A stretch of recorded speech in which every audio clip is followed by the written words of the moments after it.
Okay. So, howdy do.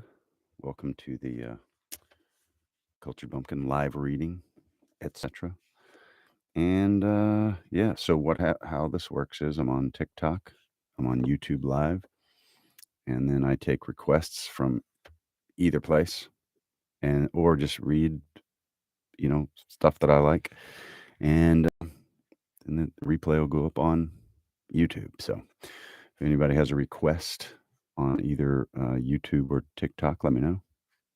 And if not, I'm just going to read. Here is Walt Whitman, and it's called In Paths Untrodden. In paths untrodden, in the growth by margins of pond waters, escaped from the life that exhibits itself, from all the standards hitherto published, from the pleasures, profits, conformities, which too long I was offering to feed my soul, clear to me now standards yet clear to me now standards not yet published, clear to me that the soul of man I speak for rejoices in common. For the soul of man I speak for rejoices in comrades, here by myself, away from the clank of the world, tallying and talked to here by tongues aromatic, no longer abashed, for in this secluded spot I can respond as I would not dare elsewhere. Strong upon me the life that does not exhibit itself, yet contains all the rest. Resolved to sing no songs today but those of manly attachment, protect, projecting them along that substantial life, bequeathing hence types of athletic love. Afternoon this delicious 9 month in my 41st year, I proceed for all who are or have been young men to tell the secret of my nights and days, to celebrate the need of comrades. In Paths Untrodden, Walt Whitman.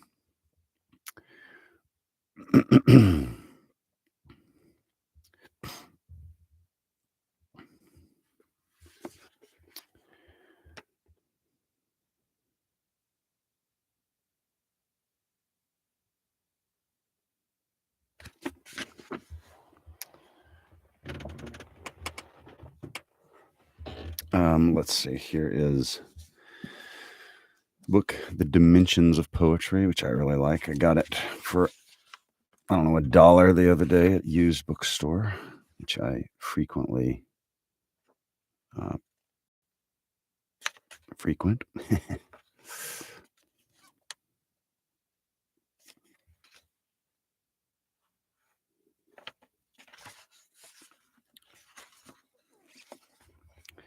All right, let's find a good one. Do something older. Maybe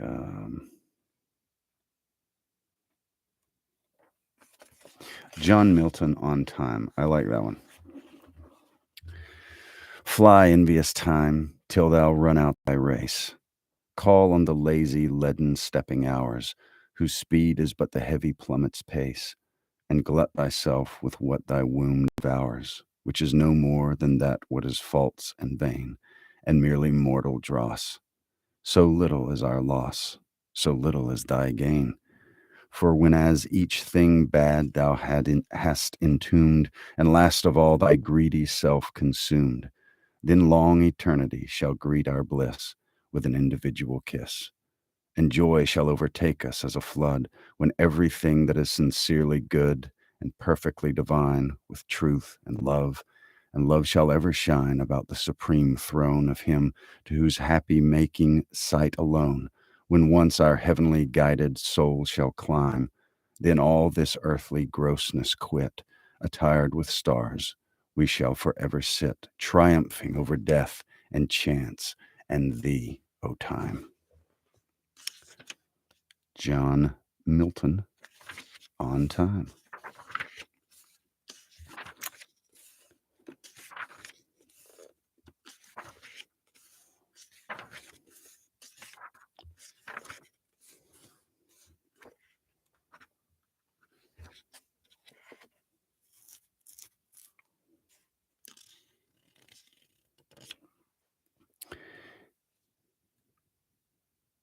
Here is one from John Dryden called You Charmed Me Not.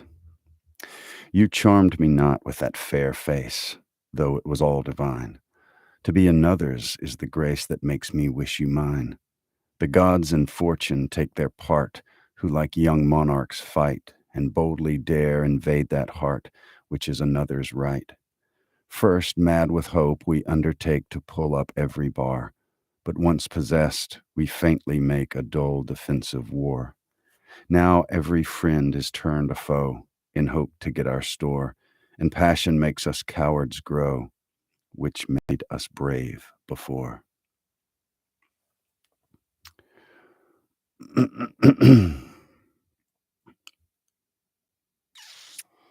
Yep, that's right. It's a good way of putting it, peekaboo. Very good way of putting it.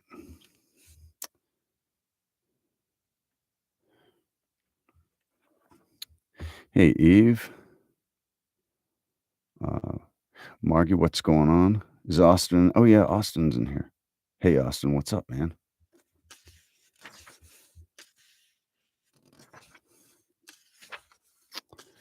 All right, let's see. Let's find another good one.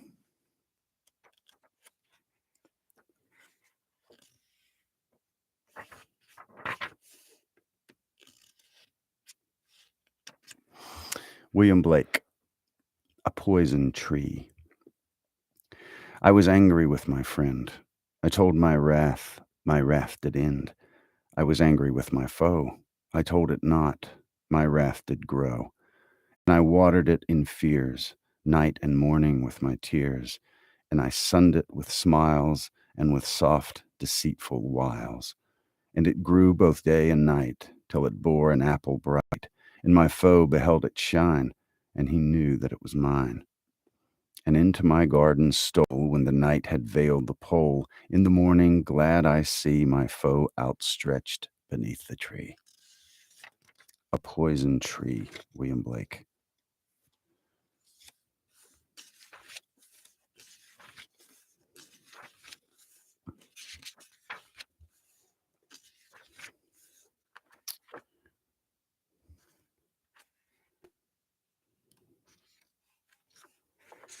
Nice. Yeah, I like chilling. This is how I like to chill before bed, whether I'm with friends or not. Just kind of like do a little reading.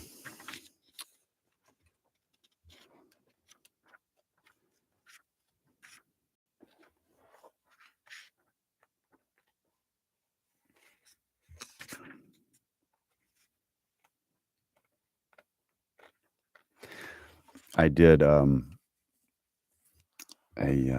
someone had requested the poem Horatius at the Bridge because their kids are like memorizing it, and it's a 20 something minute poem. I mean, it'd be like memorizing, it'd be like being in a play, it's a lot of memorizing.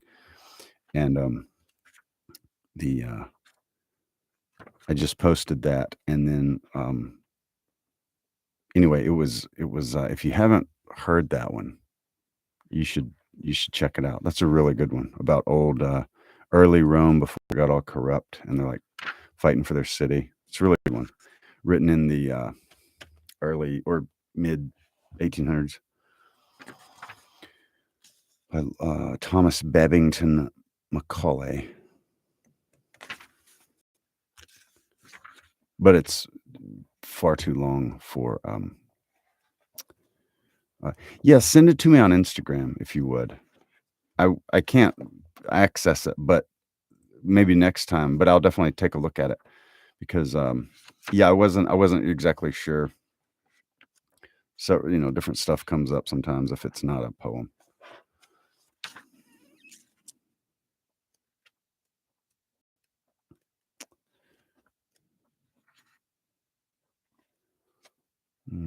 Let's see. About a little Emily Dickinson. Oh, easily every day. Easily every day.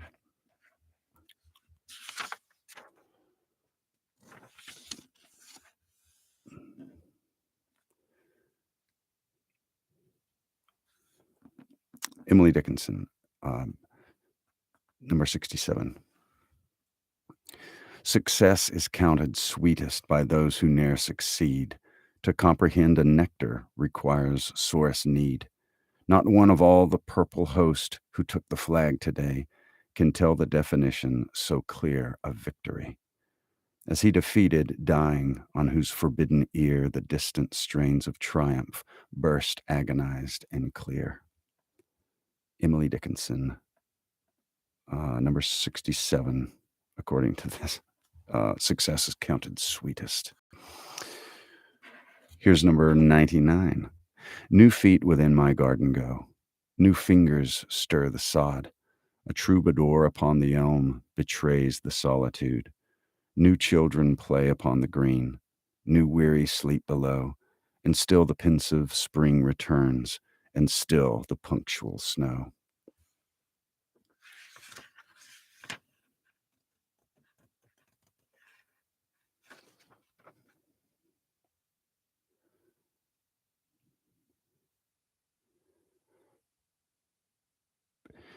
Charity, what's going on?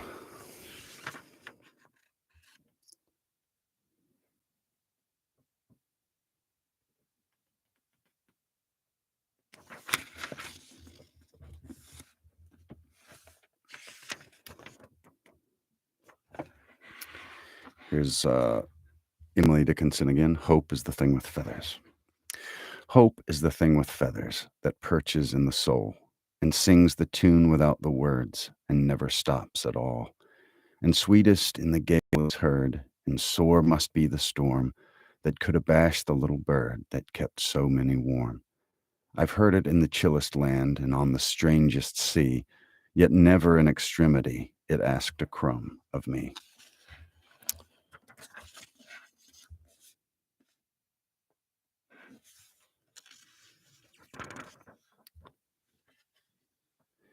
Pensive spring. Oh, here's one. A bird came down the walk. Another Emily Dickinson one. A bird came down the walk. He did not know I saw. He bit an angleworm in halves and ate the fellow raw. And then he drank a dew from a convenient grass. And then he hopped sideways to the wall to let a beetle pass. He glanced with rapid eyes that hurried all around. They looked like frightened beads, I thought. He stirred his velvet head, like one in danger, cautious. I offered him a crumb, and he unrolled his feathers and rowed him softer home. Then oars divide the ocean to silver for a seam, or butterflies off banks of noon leap plashless as they swim. I was just starting to read that, and then then it went away.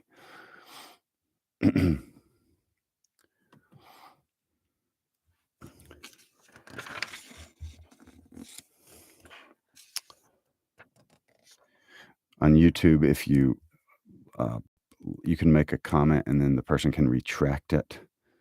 And anyway, sometimes on YouTube that happens. All right, Emily Dickinson, 449. I died for beauty, but was scarce adjusted in the tomb when one who died for truth was lain in an adjoining room. He questioned softly why I failed. For beauty, I replied, and I for truth, themed are one. We brethren are, he said. And so as kinsmen met at night, we talked between the rooms until the moss had reached our lips and covered up our names. I died for beauty. Emily Dickinson.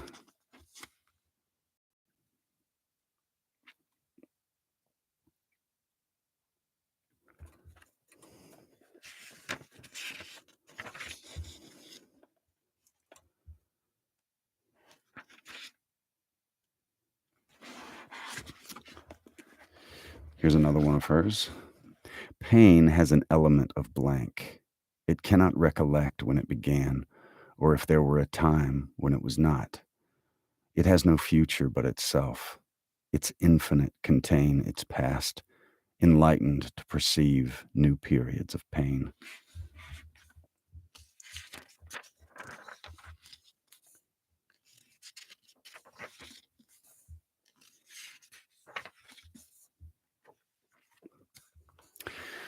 Tell all the truth, but tell it slant. Success in circuit lies too bright for our infirm delight. The truth's superb surprise as lightning to the children eased with explanation kind. The truth the truth must dazzle gradually, or every man be blind.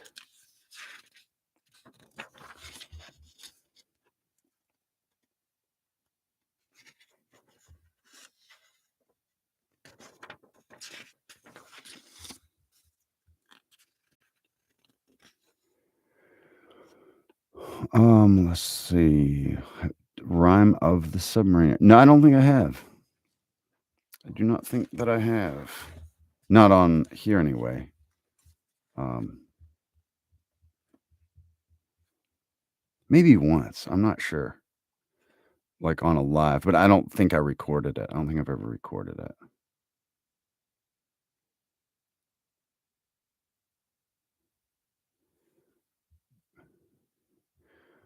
Uh, Sleep perchance to dream. Yeah. Well, have a good night. Thanks for swinging by, Eve. Good to see you.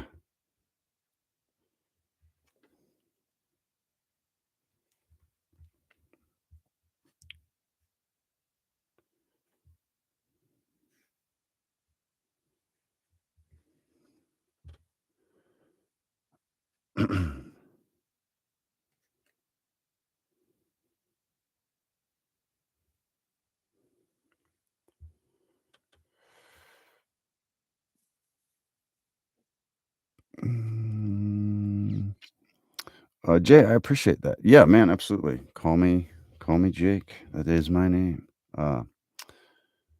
The I'm really thank you for saying that. I'm really appreciative of that.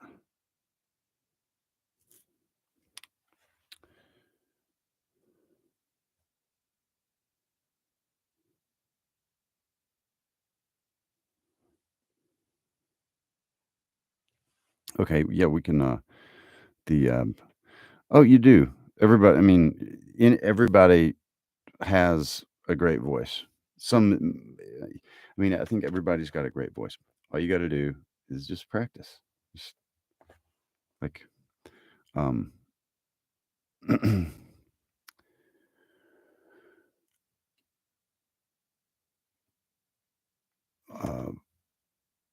I mean, as long as you just practice you're good to go. But thank you. I appreciate that. Uh,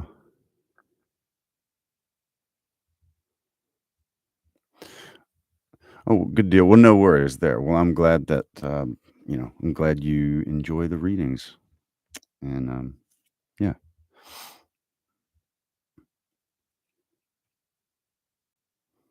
Okay, so the rhyme of the submariner or submariner, I've heard it both ways from like people, like legit people that are in submarines. Some call themselves submariners and some are submariners.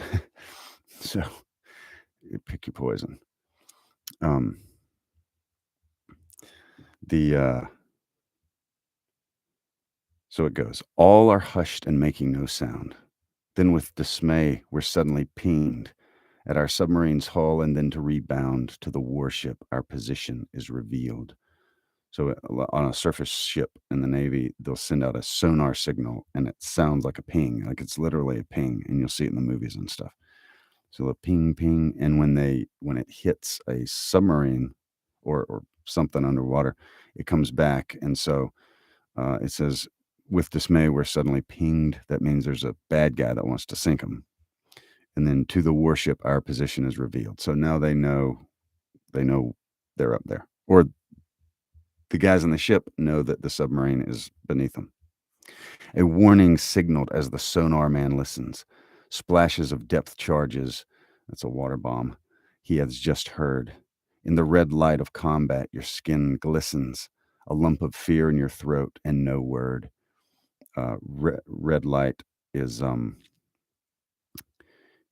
harder to see. So anytime you're in either at sea or on land, a lot of times you'll have red light because it doesn't carry as far as white light. Um, Steel drums filled with explosives rain down. The water bombs are like 55-gallon drum-looking things. Thunderous booms start off in the distance. Will it be to live or the cruel sea drown? The agony of waiting is your sufferance. In a steel tube under the wave crests, tested your courage shall be. For in the abyss many a submariner rests. Trust in God that it will not be ye. That's good. That's real good. All right, let's see a couple of comments here. My light colored shirt is making it hard for me to read. Let's see, I'm gonna do this right here. Oh, look at that. Now I can see it. Let's see. Shorter poems and whatnot, mostly. Usually shorter poems on here, just because, I like to interact and stuff. So if I do some 20-minute poem, that's, you know, it's it's reading instead of interacting. So I like to do shorter poems on lives, but I do longer poems on my YouTube and podcast. So, Rhyme of the Ancient Mariner is on there, The Raven, that kind of thing. Yeah, whatever catches my fancy, pretty much, yeah. And get into voice acting or poetry. My dad read me poetry when I was a kid, and I developed a taste for it. And voice acting, I just started. I just decided one time to start to become a voice actor, and I just started practicing.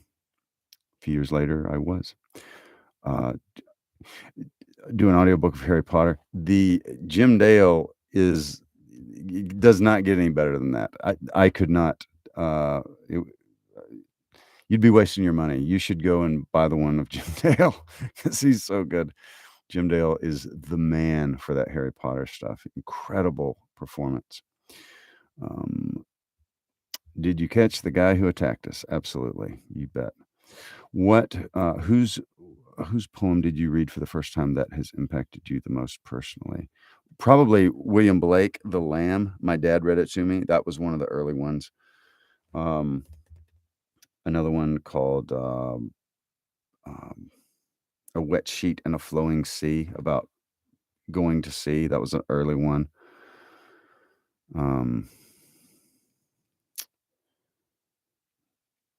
Yeah. But yeah. And then, it sort of builds on that. Sonnet 29, yeah.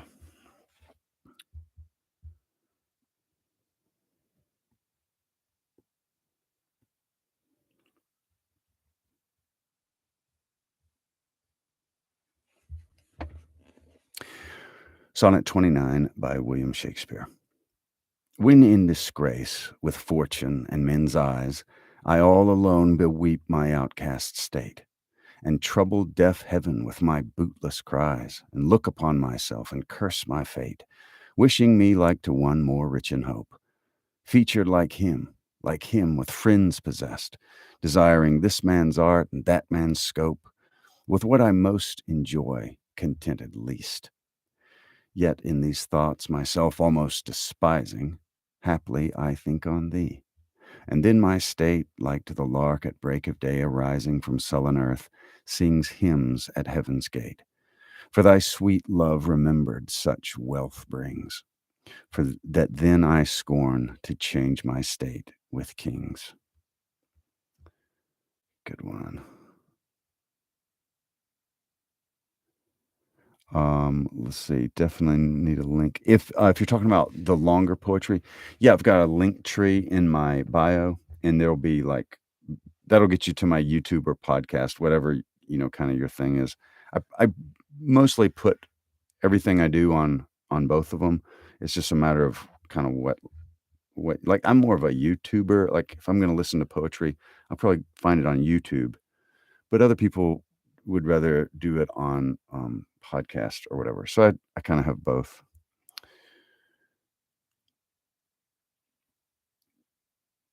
The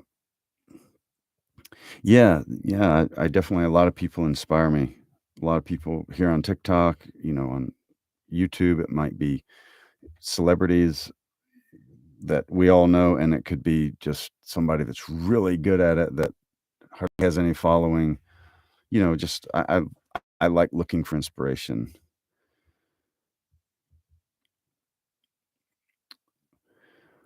Um, a good deal. Sonnet 29, that was a good request.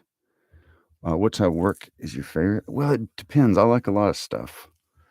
I love Edgar Allan Poe kind of gothic slasher stuff, and I also love William Wordsworth,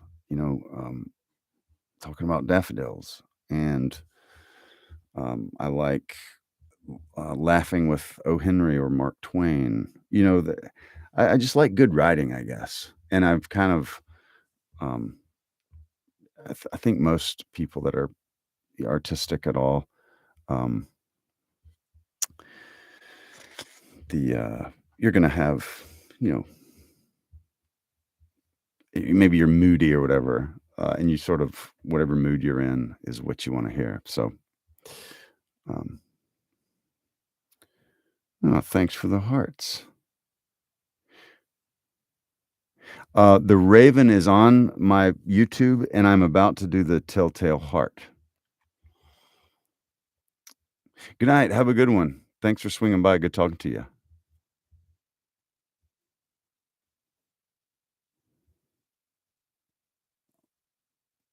Austin, good night.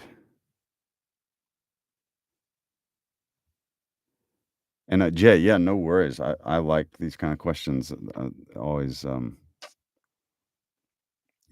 always fun to talk about. For your listening displeasure, I love your handle there. That's that's creative. I like that. Yes, I can do Dickinson. I actually read a couple right before he showed up, so I'm in my little fat literature book, poetry book.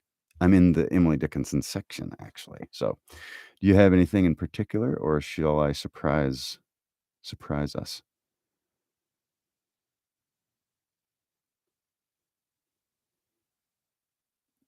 Well, it's lengthy, but it also is memorable. Like if you just had, user and had 4 digits, I probably wouldn't remember it, but that I'll remember that.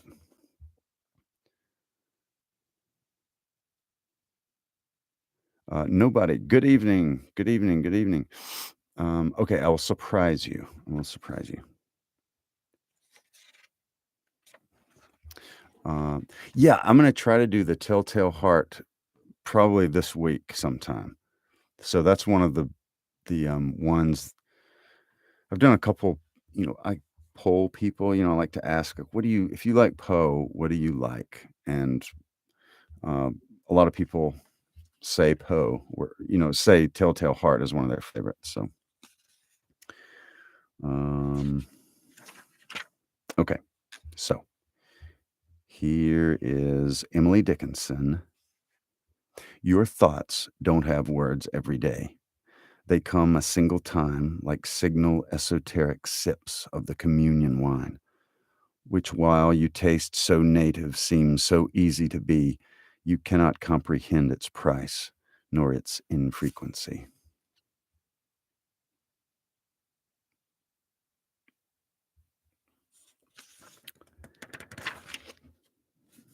How about them apples?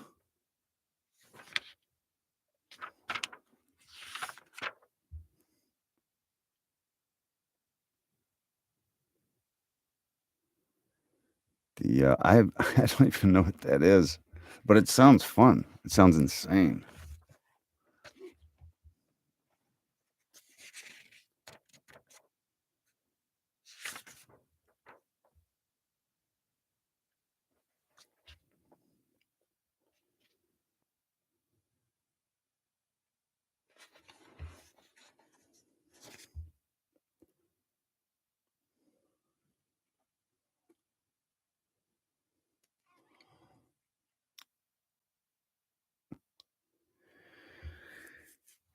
Yeah,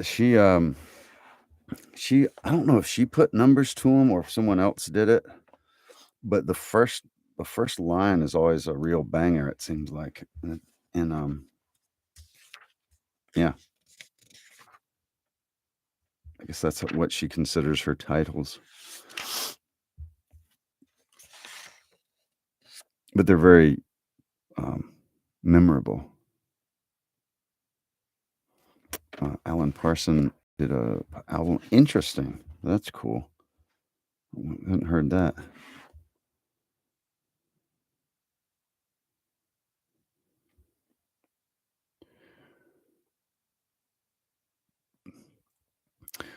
Susan, I won't. I won't. We'll keep going. You got anything that in particular you like?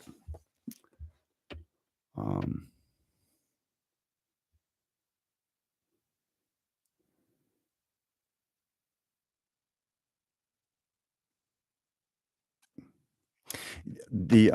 yeah, I what I do on here is so I have TikTok and YouTube set up at the same time. So there's more people on TikTok than there are on YouTube, but on YouTube, unlike TikTok, it'll save and it'll post, right? And somebody can come back and watch it again or whatever. And the audio quality is actually better because on TikTok you're just hearing through the iPhone speaker, whereas if you're on YouTube, you're hearing it through the Neumann, which that's a nice mic.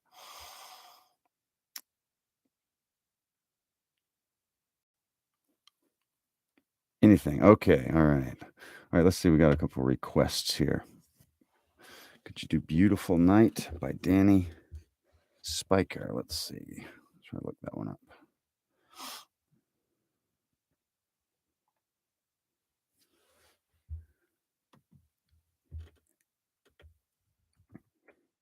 And if you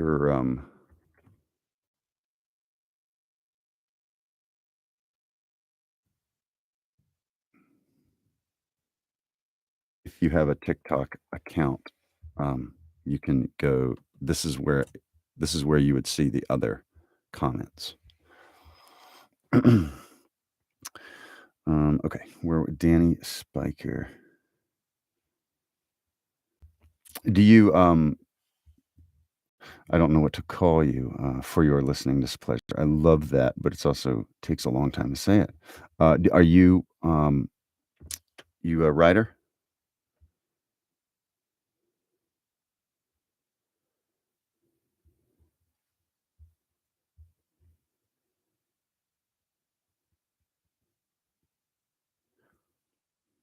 Beautiful Night, Danny Spiker. Okay.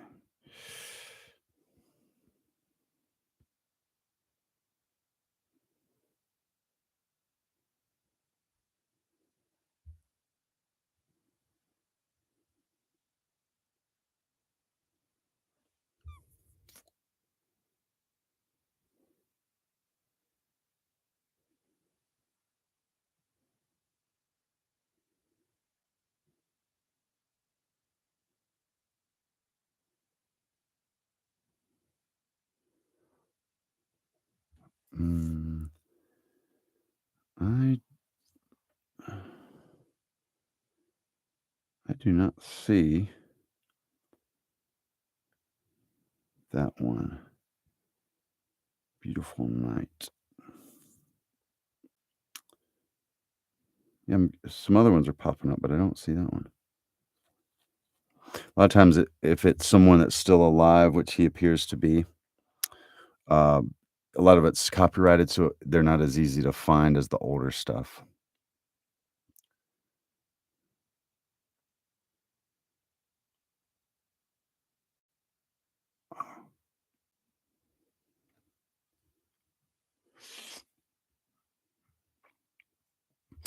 Good deal. Hello, Inanna. Is that how I say your name? On YouTube. But yeah, I got the YouTube and the TikTok going simultaneously, and uh, it take requests from both and that kind of thing. But the cool thing about YouTube is it saves it, and it goes up, and so I can go back and look at them again and stuff.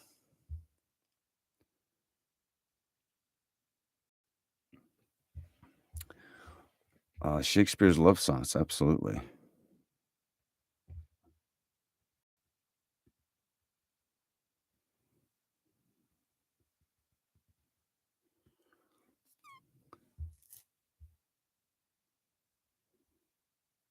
Okay, good deal. And very good.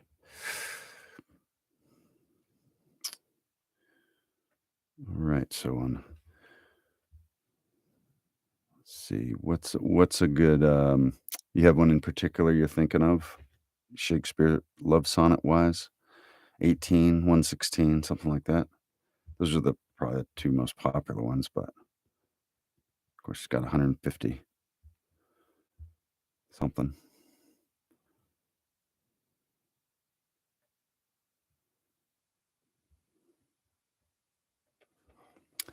How was about sonnet 116? Let me not to the marriage of true minds. Let me not to the marriage of true minds admit impediments. Love is not love which alters when it alteration finds, or bends with the remover to remove.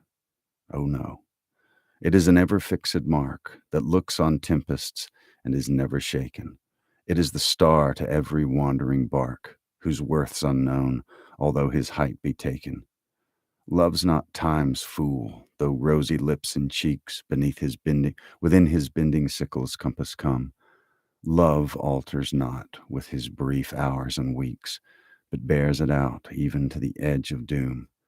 If this be error, and upon me proved, I never writ, nor no man ever loved.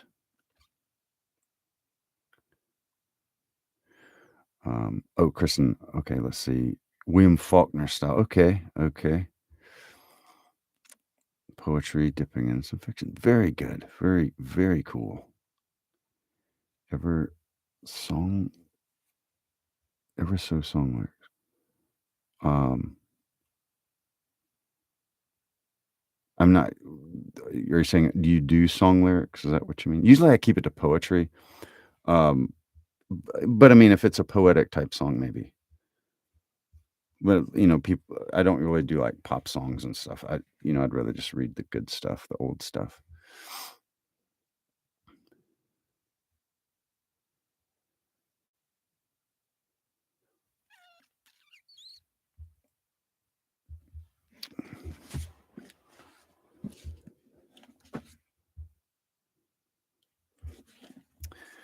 All right, let's do some. Oh, William Blake. William Blake, The Lamb.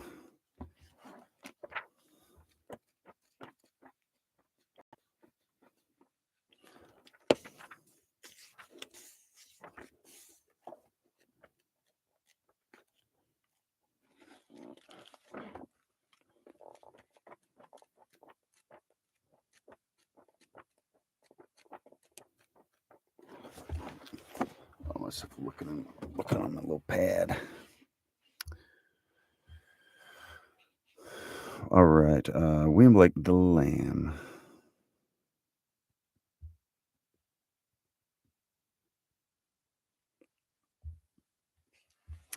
All right, The Lamb by William Blake. Little lamb, who made thee? Dost thou know who made thee? Gave thee life and bid thee feed by the stream and o'er the mead? Gave thee clothing of delight, softest clothing, woolly bright. Gave thee such a tender voice, making all the vales rejoice. Little lamb, who made thee? Dost thou know who made thee? Little lamb, I'll tell thee. Little lamb, I'll tell thee. He is called by thy name, for he calls himself a lamb. He is meek and he is mild. He became a little child. I a child, and thou a lamb. We are called by his name. Little lamb, God bless thee. Little lamb, God bless thee.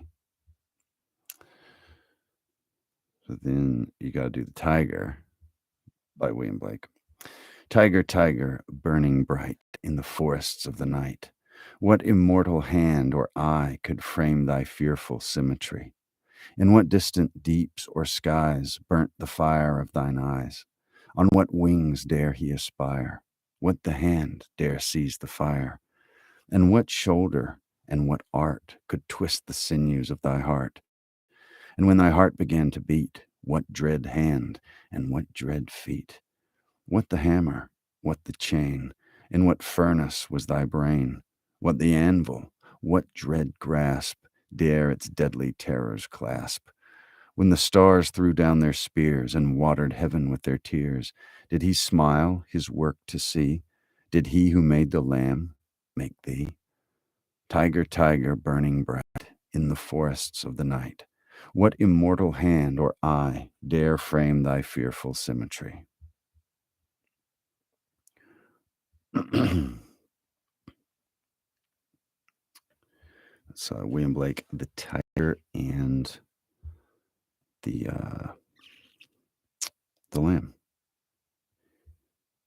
In the Invictus. Yes, we can definitely do that.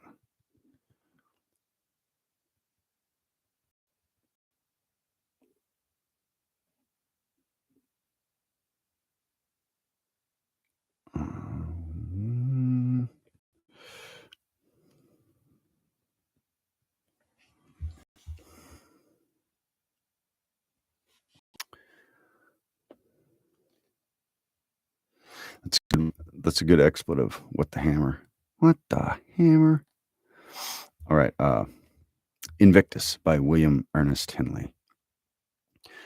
Out of the night that covers me, black as the pit from pole to pole, I thank whatever gods may be for my unconquerable soul. In the fell clutch of circumstance, I have not winced nor cried aloud. Under the bludgeonings of chance, my head is bloody but unbowed. Beyond this place of wrath and tears looms but the horror of the shade, and yet the menace of the years finds and shall find me unafraid. It matters not how strait the gate, how charged with punishments the scroll. I am the master of my fate. I am the captain of my soul. Good one.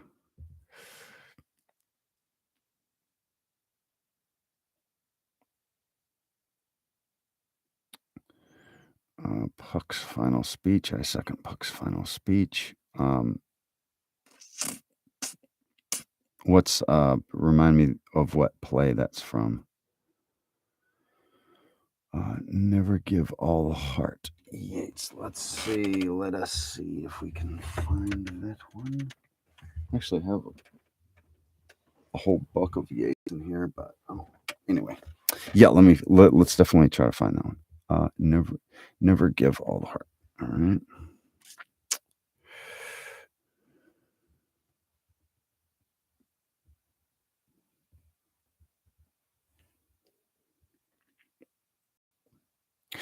You're very welcome. I am glad you enjoyed that. Great poem. Okay, Never Give All the Heart by William Butler Yeats. Never give all the heart for love. Will hardly seem worth thinking of to passionate women if it seems certain, and they never dream that it fades out from kiss to kiss. Everything that's lovely is but a brief, dreamy, kind delight. Oh, never give the heart outright, for they, for all smooth lips can say, have given their hearts up to the play. And who could play it well enough if deaf and dumb and blind with love? He that made this knows all the cost, for he gave all his heart and lost. Never give all the heart. W.B. Yeats.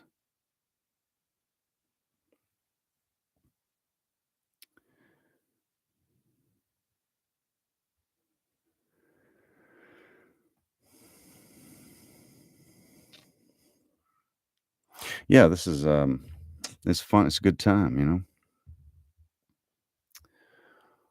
know. Do not go gentle. You bet. That's a good one.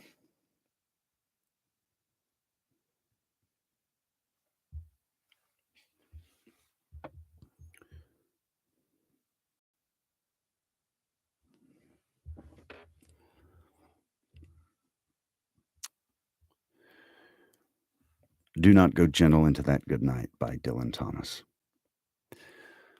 Do not go gentle into that good night. Old age should burn and rave at close of day. Rage, rage against the dying of the light. Though wise men at their end know dark is right, because their words had forked no lightning, they do not go gentle into that good night. Good men, the last wave by, crying how bright their frail deeds might have danced in a green bay.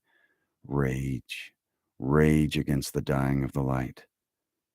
Wild men who caught and sang the sun in flight, and learned too late they grieved it on its way, do not go gentle into that good night. Grave men, near death, who see with blinding sight, blind eyes could blaze like meteors and be gay. Rage, rage against the dying of the light. And you, my Father, there on the sad height, curse, bless me now with your fierce tears, I pray. Do not go gentle into that good night. Rage, rage against the dying of the light. Dylan Thomas.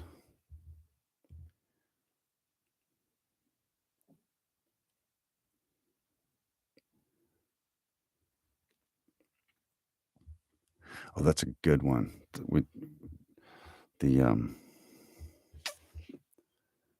can definitely do that one.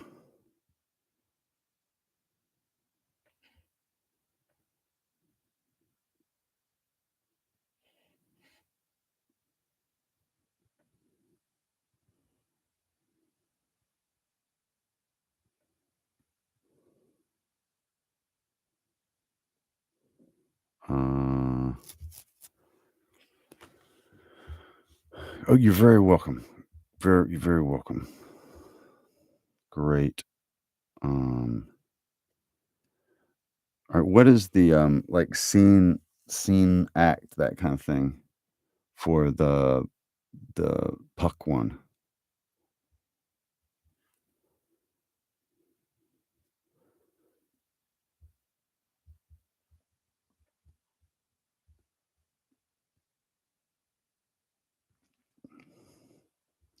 All right. While someone is finding that, the Annabel Lee by Edgar Allan Poe.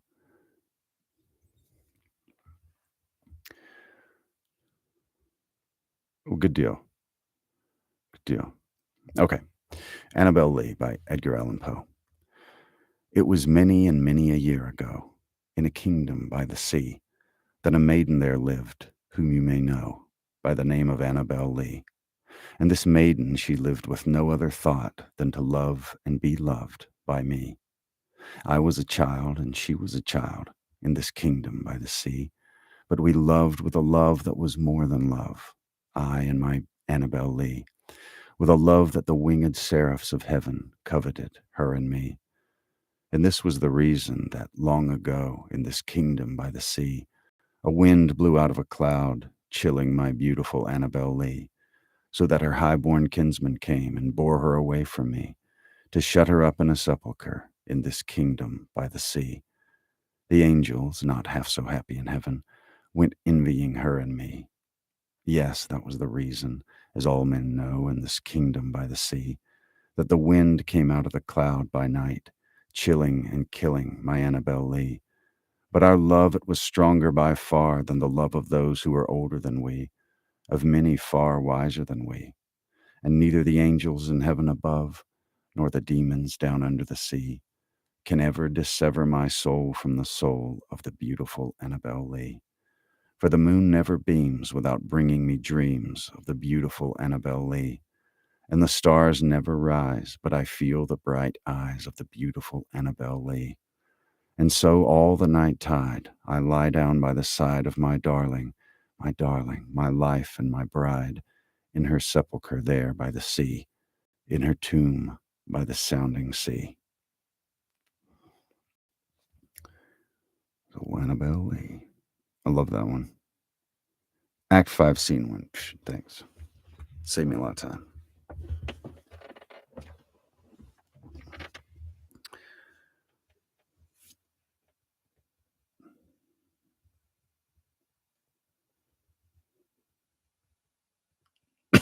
Excuse me.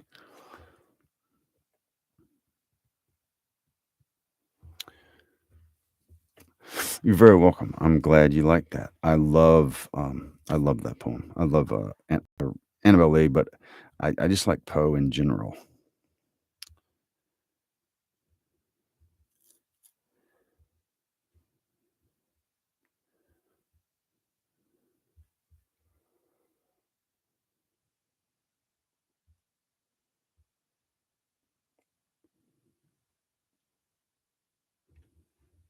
Okay, let's.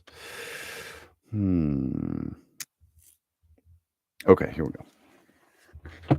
So this is Puck from a midsummer's a midsummer night's dream, and he says, "If we shadows have offended, think but this, and all is mended, that you have but slumbered here while these visions did appear.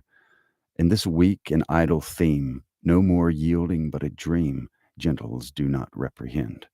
If you pardon, we will mend, and as I am an honest Puck, if we have unearned luck, now to scape the serpent's tongue, we will make amends ere long, else the Puck a liar call. So good night unto you all. Give me your hands, if we be friends, and Robin shall restore amends."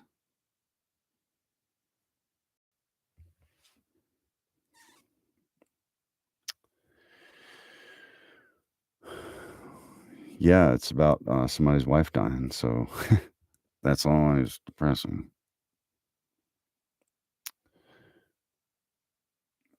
The Amanda, what's going on? Good to see you. Let's do Krista, great suggestions. I love Tennyson, one of my favorites. Lady of Shallott's a little long for usually I stick to shorter stuff, but if you if you do want to hear me read that one, I have read it, and you can it's on my YouTube, and that's on like in my link tree. You go to my YouTube or podcast, and I do the whole thing. Let's do She Walks in Beauty. That one's a lot shorter.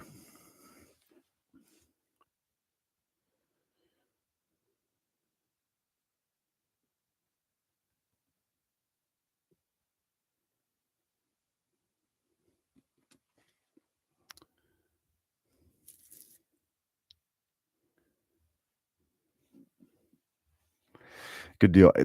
Lord Tennyson is one of my faves as well. Like, I really like his stuff. I know I've got Ulysses. I've recorded Ulysses, Lady of Shalott, Crossing the Bar, The Eagle, uh, and of course, there's just tons of great stuff. But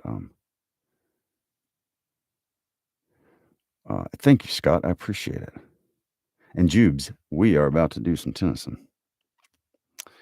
All right, She Walks in Beauty by Lord Byron. She walks in beauty like the night of cloudless climes and starry skies, and all that's best of dark and bright meet in her aspect and her eyes, thus mellowed to that tender light which heaven to gaudy day denies.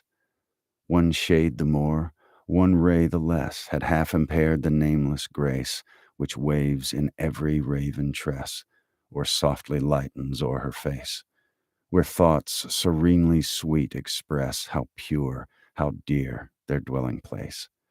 And on that cheek and o'er that brow, so soft, so calm, yet eloquent, the smiles that win, the tints that glow, but tell of days in goodness spent, a mind at peace with all below, a heart whose love is innocent.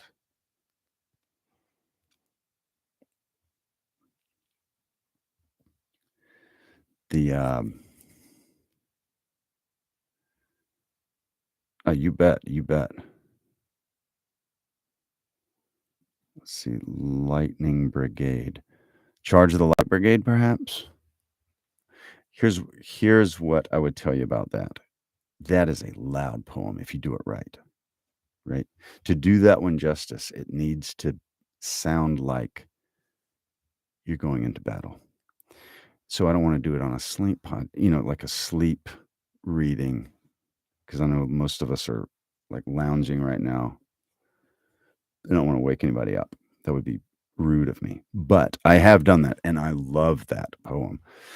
Um, I posted it not too long ago, well, I mean, within the last week or so on, TikTok, and then I've also put it on my YouTube, um, and I did it in Southern as well for whatever, but it was very energetic.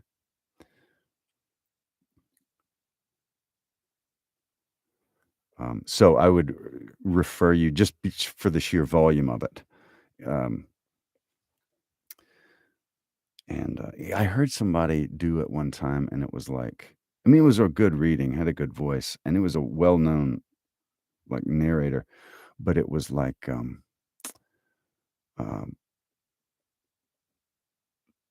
like they did it really low, like a lullaby, and it was really nice.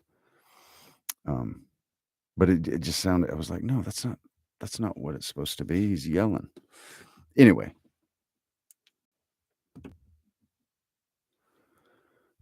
let's see. The so Peekaboo. That is another one that is it's really loud if you do it right. And I have you seen my because I've done that one and posted it on it's actually on YouTube as well. And it's really like it's a lot of shouting. And I just since we're you know, bedtime, I kind of want to keep it a little more chill than once more into the breach sort of energy. You know what I'm saying?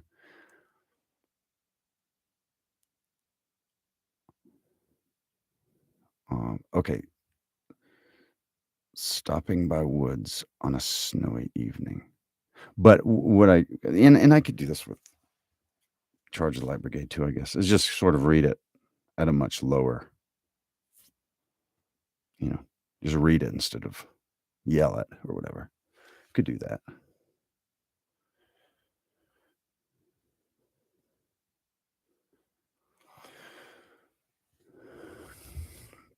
Hey, Mohammed, what's going on?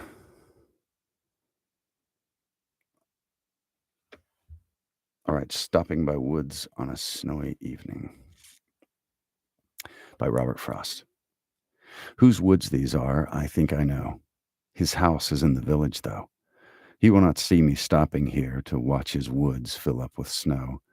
My little horse must think it queer to stop without a farmhouse near, between the woods and frozen lake, the darkest evening of the year.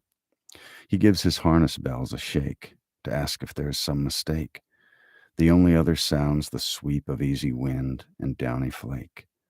The woods are lovely, dark, and deep, but I have promises to keep, and miles to go before I sleep, and miles to go before I sleep.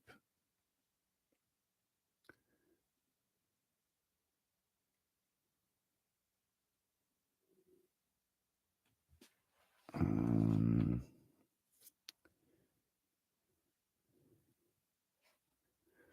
let's see. Uh, doing very well, Mohammed. Thank you. I'm glad to hear the same for you. What lips my lips have kissed? EBB. Elizabeth Barrett Browning?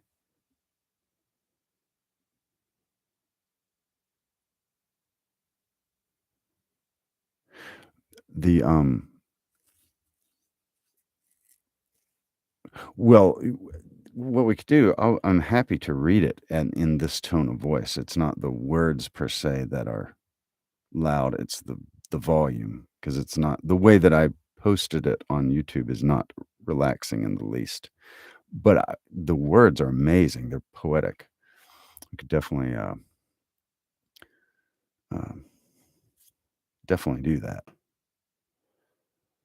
So on YouTube, we have a request for once more into the breach, but in a bedtime cadence, which to me is a great idea.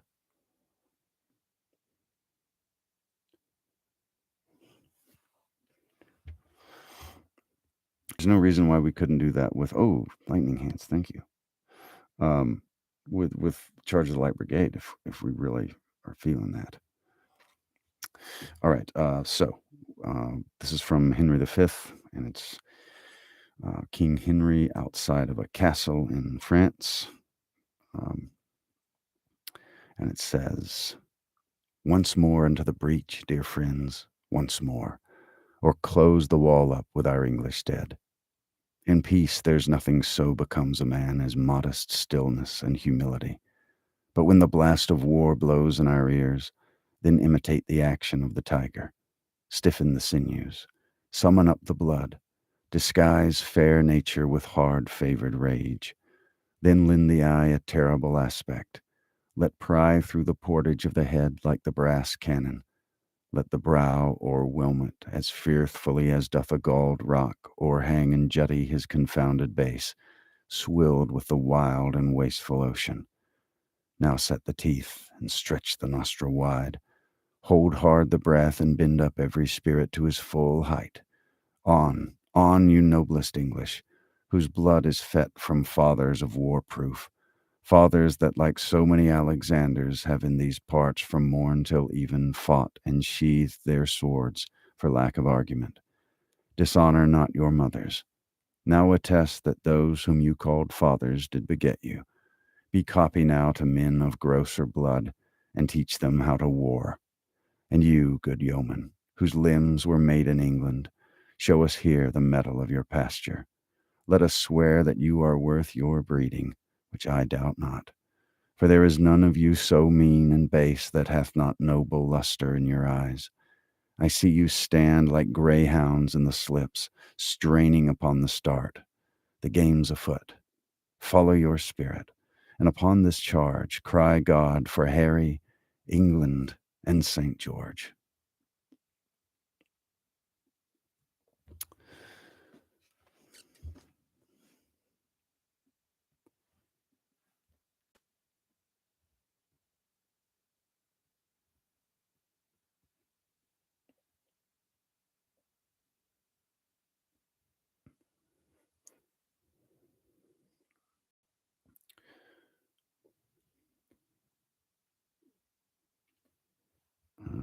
Okay, so we have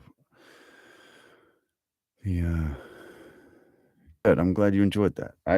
I like that. I, I think the contrast of something where the words are extremely intense and then the voice is very relaxed. That can the contrast of that can be really cool, and I like that. Okay, so we have "Remembrance" by Emily Bronte. Cold in the earth, and the deep snow piled above thee, far, far removed, cold in the dreary grave. Have I forgot, my only love, to love thee, severed at last by time's all-severing wave? Now, when alone, do my thoughts no longer hover over the mountains, on that northern shore, resting their wings where heath and fern leaves cover thy noble heart forever, evermore?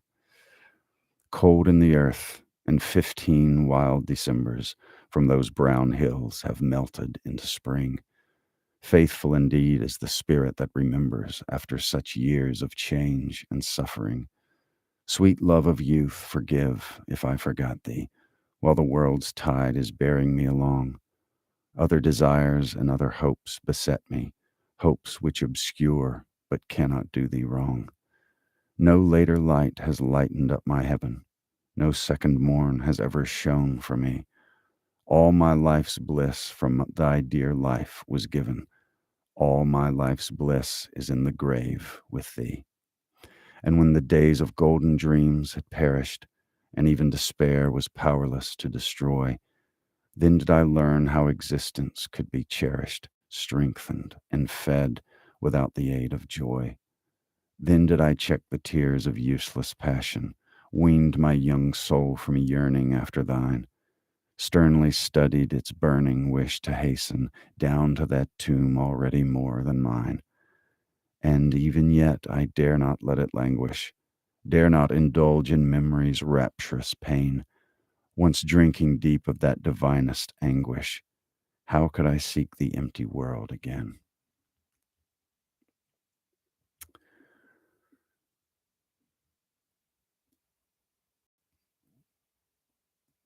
Okay, let's see. Let's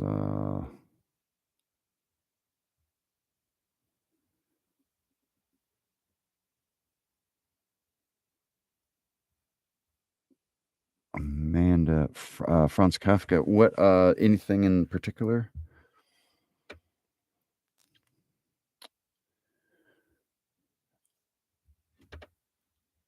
Anything by Charles Simic. Let us see.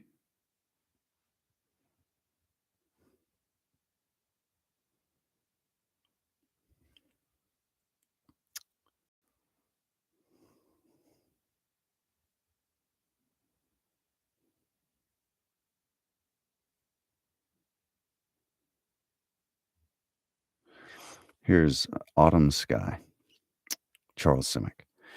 In my great grandmother's time, all one needed was a broom to get to see places and give the geese a chase in the sky. The stars know everything, so we try to read their minds. As distant as they are, we choose to whisper in their presence. Oh, Cynthia, take a clock that has lost its hands for a ride. Get me a room at Hotel Eternity where time likes to stop now and then. Come, lovers of dark corners, the sky says, and sit in one of my dark corners. There are tasty little zeros in the peanut dish tonight. Autumn Sky, Charles Simic.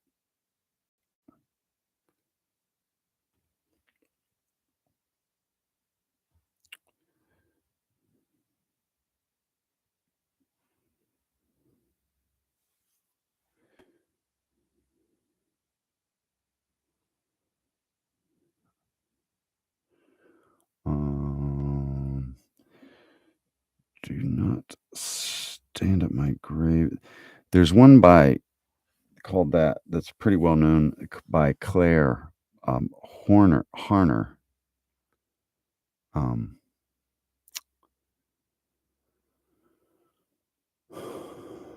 Mary Elizabeth Fry.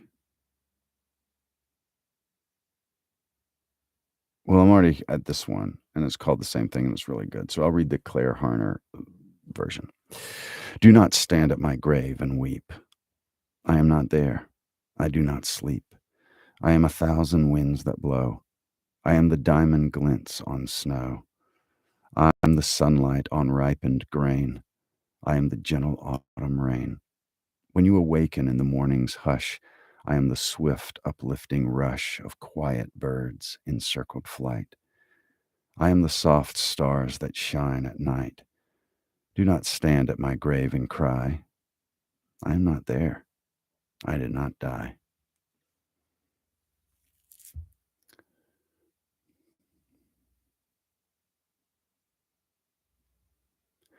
Oh, that's. I'm really sorry to hear that. I'm sorry for your loss. That's a beautiful poem.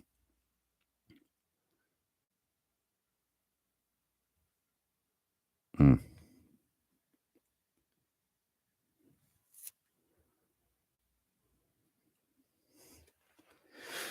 Scott Longfellow. Let's definitely do some Longfellow. I love Longfellow.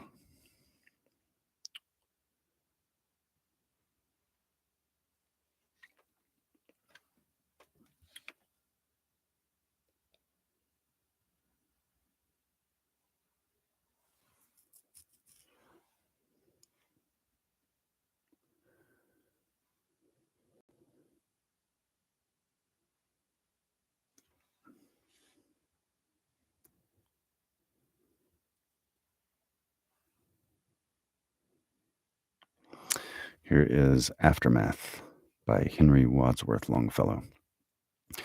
When the summer fields are mown, when the birds are fledged and flown, and the dry leaves strew the path, with the falling of the snow, with the cawing of the crow, once again the fields we mow and gather in the aftermath. Not the sweet, not grass with flowers, is this harvesting of ours. not the upland clover bloom, but the rowan mixed with weeds, tangled tufts from marsh and meads, where the poppy drops its seeds in the silence and the gloom.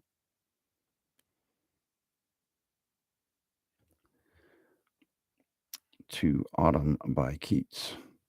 Great, great suggestion.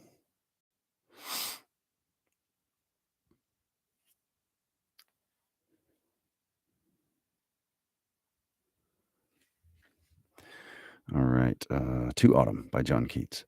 Season of mists and mellow fruitfulness, close bosomed friend of the maturing sun, conspiring with him how to load and bless with fruit the vines that round the thatch eaves run, to bend with apples the mossed cottage trees, and fill all fruit with ripeness to the core, to swell the gourd and plump the hazel shells with a sweet kernel, to set budding more and still more later flowers for the bees, until they think warm days will never cease, for summer has o'erbrimmed their clammy cells. Who hath not seen thee oft amid thy store? Sometimes whoever seeks abroad may find thee sitting careless on a granary floor, thy hair soft lifted by the winnowing wind, or on the half-reaped furrow sound asleep, drowsed with the fume of poppies, while thy hook spares the next swath and all its twined flowers. And sometimes like a gleaner thou dost keep steady thy laden head across a brook, or by a cider press with patient look thou watchest the last oozings hours by hours. Where are the songs of spring? Ay, where are they? Think not of them. Thou hast thy music too, while barred clouds bloom the soft dying day, and touch the stubble plains with rosy hue. Then in a wailful choir the small gnats mourn among the river sallows, borne aloft or sinking as the light wind lives or dies, and full-grown lambs loud bleat from the hilly bourne. Hedged crickets sing, and now with treble soft the red breast whistles from a garden croft, and gathering swallows twitter in the skies.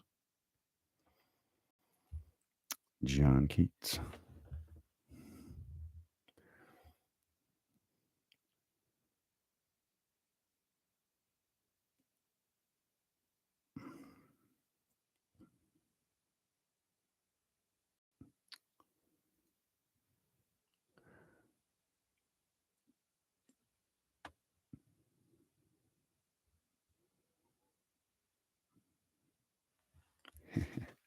Well, I'm glad you enjoyed that.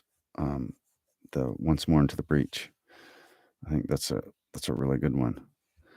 So how about I my other probably favorite monologue is his, the St. Crispin's Day one.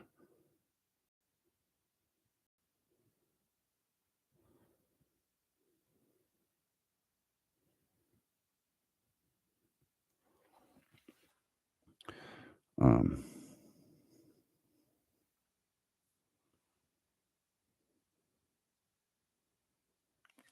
so from the St. Crispin's Day speech, obviously this would be, this is delivered to a bunch of guys ready to fight, and they're rip roaring, ready to go, and you're trying to whip them into a frenzy or whatever, trying to inspire them. But since we are not on a battlefield ready to fight, we will read it like a lullaby, like a sleep podcast, and let the words land differently in a soft tone of voice. All right. So Henry V is addressing his troops. If we are marked to die, we are enough to do our country loss. And if to live, the fewer men, the greater share of honor. God's will, I pray thee, wish not one man more. By Jove, I am not covetous for gold, nor care I who doth feed upon my cost. It yearns me not if men my garments wear. Such outward things dwell not in my desires. But if it be a sin to covet honor, I am the most offending soul alive. No faith, my cuz, wish not a man from England. God's peace, I would not lose so great an honour as one man more. Methinks would share from me for the best hope I have. Oh, do not wish one more. Rather proclaim it Westmoreland through my host, that he which hath no stomach to this fight, let him depart. His passport shall be made, and crowns for convoy put into his purse. We would not die in that man's company that fears his fellowship to die with us. This day is called the Feast of Crispian. He that outlives this day and comes safe home will stand a tiptoe when this day is named, and rouse him at the name of Crispian. He that shall live this day and see old age will yearly on the vigil feast his neighbors and say, Tomorrow is St. Crispian. Then will he strip his sleeve and show his scars and say, These wounds I had on Crispin's day. Old men forget, yet all shall be forgot, but he'll remember with advantages what feats he did that day. Then shall our names, familiar in his mouth as household words, Harry the King, Bedford and Exeter, Warwick and Talbot, Salisbury and Gloucester, be in their flowing cups, freshly remembered. This story shall the good man teach his son, and Crispin Crispian shall ne'er go by from this day the ending of the world, but we in it shall be remembered. We few, we happy few, we band of brothers. For he today that sheds his blood with me shall be my brother, be he ne'er so vile. This day shall gentle his condition, and gentlemen in England now abed shall think themselves accursed they were not here, and hold their manhoods cheap, whilst any speaks that fought with us upon St. Crispin's day.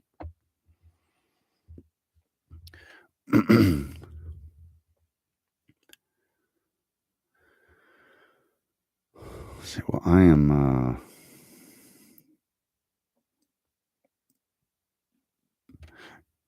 good deal. I'm glad you enjoyed that. I like it like I mean I you know like it toned down like that. It kind of makes you hear the words differently.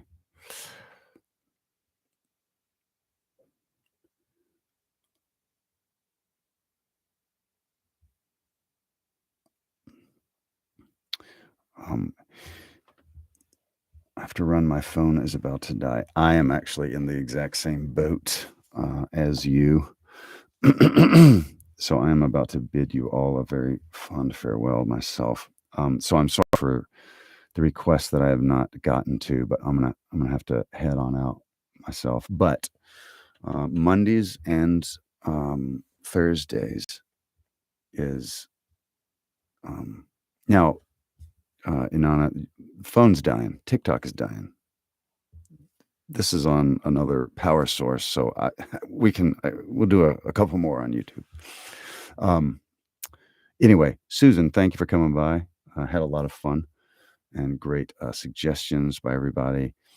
And yeah, Mondays and Thursdays I'll try for sure, and then hop on when I can at other times maybe. But yeah, Mondays and Thursdays generally at about 10ish. So y'all have a good night, and I appreciate you all. Talk to you later. Okay, so that's TikTok. That is not that's not us. We're on another thing here.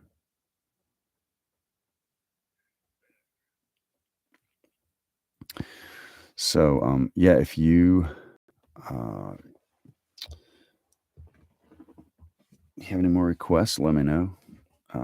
Otherwise, I'll just read a couple more that I am thinking of.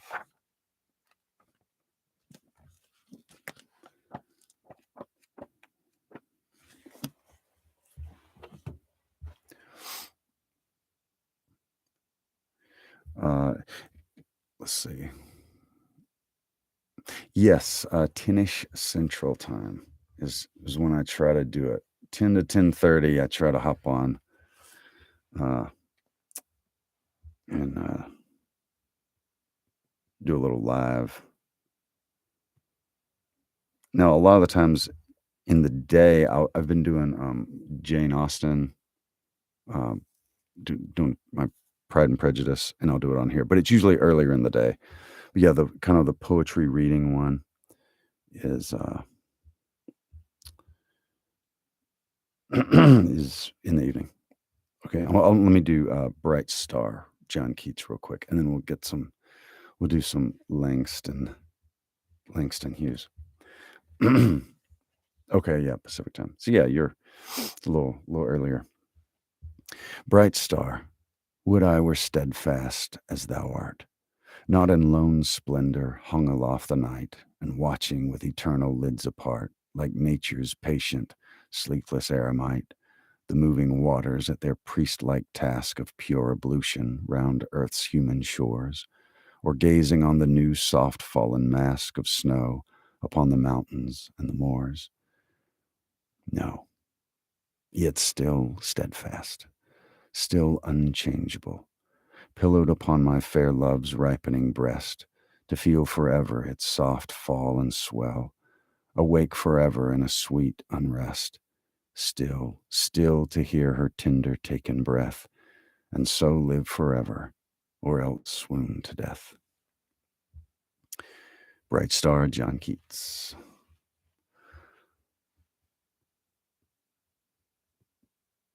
I've got a Langston Hughes poetry book, but I think I took it out of here. That's how I prefer to read out of a book, but that's not always possible. This is my favorite one of his. Daybreak in Alabama. When I get to be a colored composer, I'm going to write me some music about daybreak in Alabama. And I'm going to put the prettiest songs in it, rising out of the ground like a swamp mist and falling out of heaven like soft dew. I'm going to put some tall, tall trees in it, and the scent of pine needles, and the smell of red clay after rain, and long red necks and poppy-colored faces, and big brown arms and field daisy eyes of black and white, black people. And I'm going to put white hands and black hands and brown and yellow hands and red clay earth hands in it, touching everybody with kind fingers, touching each other with natural as dew in that dawn of music when I get to be a colored composer and write about daybreak in Alabama.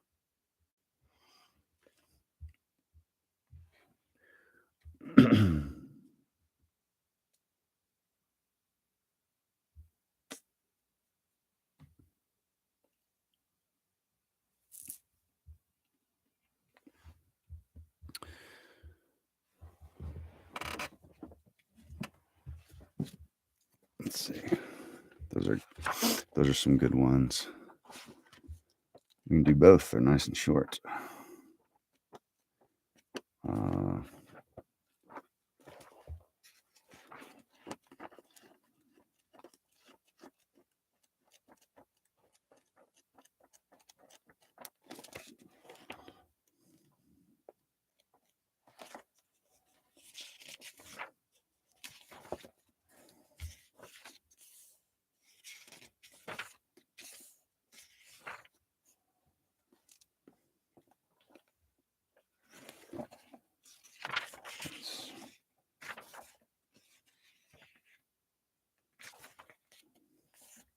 Okay, here's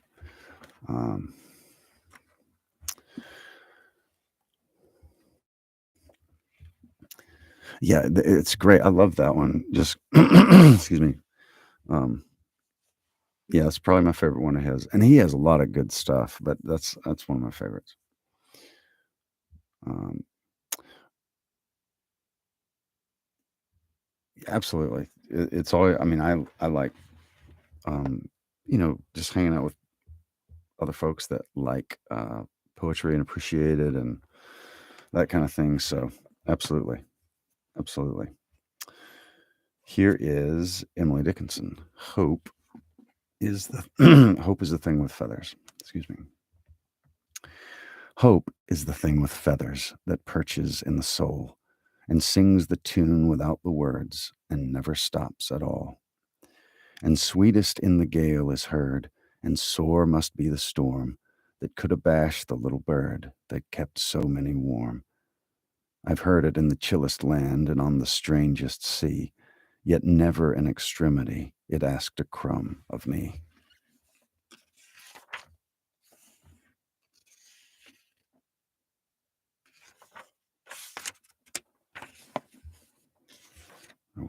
The other one was I could not because I could not stop for death.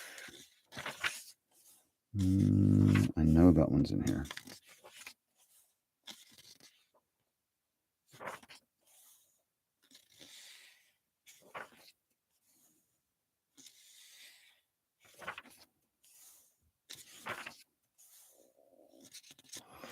Here we go. Because I could not stop for death, he kindly stopped for me. The carriage held but just ourselves and immortality. We slowly drove, he knew no haste, and I had put away my labor and my leisure too for his civility. We passed the school where children strove at recess in the ring. We passed the fields of gazing grain. We passed the setting sun, or rather, he passed us. The dews drew quivering and chill, for only gossamer my gown, my tippet only tulle. We paused before a house that seemed a swelling of the ground. The roof was scarcely visible, the cornice in the ground. Since then 'tis centuries, and yet feels shorter than the day I first surmised the horses' heads were toward eternity.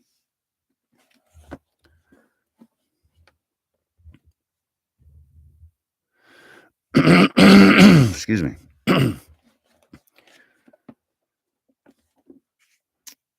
I loved my friend. Let's see if I can find that one.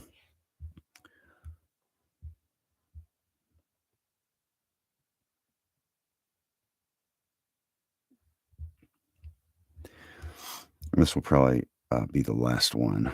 Probably need to get going after this.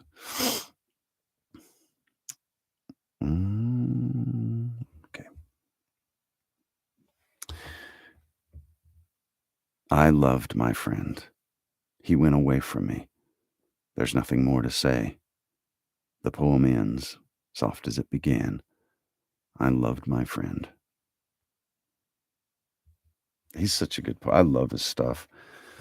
He really can get emotion out of you without anybody having to explain it to you. You know what I mean?